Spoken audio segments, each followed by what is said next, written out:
ખબર છે છેલ્લા 6-7 વર્ષથી ગામે ગામ ગ્રામ સભાઓ થતી તેની વાત કીધી। ગ્રામ સભાઓ એટલે હું આપણે બાપ દાદાજી મુખી હતા અને મુખીપણું ચાલતું હતી।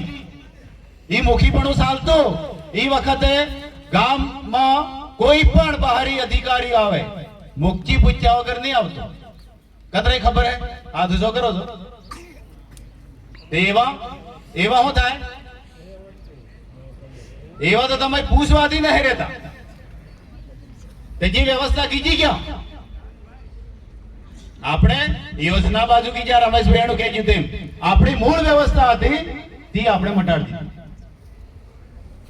એટલે તણી આમ ચિંતન શિબિરના માધ્યમથી આ બધી વસ્તુ અને આ એક જ એક માધ્યમ હે કે જે પુરખોથી વ્યવસ્થા આપણે બાપ દાદા વાળી વ્યવસ્થા જ્યાં સુધી કાયમ નહીં કરો ત્યાં સુધી આપણું અસ્તિત્વ બસવાનું નહીં।